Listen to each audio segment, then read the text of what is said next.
भैया भैया बैलिया लगा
अब मैं आपके सामने वक्त कम है, हमारे नेता भी आने वाले हैं।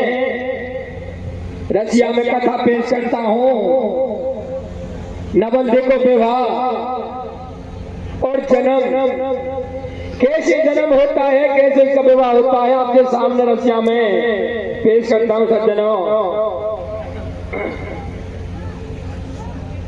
एक समय अर्जुन को राजा बासी को यारानो, अर्जुन नागलोक में पहुंच जाते हैं। मिलन जुलन हुआ, प्यार प्रेम बढ़ाया और दोनों में बात होती है। भैया हम बहुत दिनों में मिलन हुआ हमारा तेरा, कुछ ऐसी मर्यादा रख ले, ऐसी टाइम पास रख ले जाते हमारी टाइम पास हो जाए।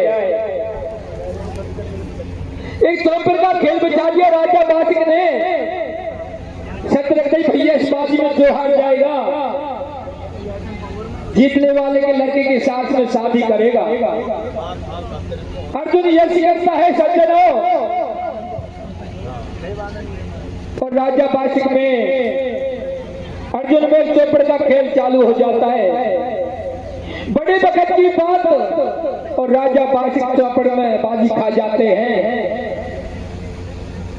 तो घर में राजा बासिक की रानी गर्भ में, अर्जुन की बहू गर्भ में, हार करके जब महलों में पहुंची उदासी चेहरा पर छाती है। रानी पूछते बोले महाराज, और तुम्हारा तो आप कमल का फूल कैसे खिलते, आज तुम्हारे चेहरा पे उदासी क्यों थारी, का बात है, कोई मेरी सेवा में चूक तो नहीं पड़ गई? बोले नहीं, तो बताइए मुझे। राजा कहते हैं कि मैं अर्जुन से बाजी में हार गया और ये चौपर पर वादा कर दिया हमारी लड़की हो जाएगी तो अर्जुन को देनी पड़ेगी। तुम गर्भवती हो, भगवान से ऐसी प्रार्थना करना तुम्हारे लड़का होना चाहिए, लड़की नहीं तो हमें अर्जुन को देनी पड़ेगी। ठीक है महाराज। सज्जनों बक्ताने पर रानी की लड़की पैदा हो जाती है, रानी घबराती है। मैं इसको राजा को बताऊंगी, पता नहीं मृदा ने क्या दंड देगा। माँ की ऐसी ममता होती है, अपने बच्चे को सीने से लगाती है, महलों में छुपा करके रख दी, नाम नवल भी धर दियो। और राजा से कह दी महाराज मेरा गर्भ नष्ट हो गया। राजा ने सोची ना खुद ठुंडूजल हो ही आयो, तेजी काम बन गया। अब नवल्ली 12 साल की हो जाती है सज्जनों। रानी सोचती है शादी योग है, मैं कैसे राजा से कहूँ इसकी ब्याह शादी कर दे। रानी मन में कैसे सोच रही है, कह रही है भैया कैसे दबाऊं कैसे दबाऊं, बताओ बताइए भैया बताइए भैया।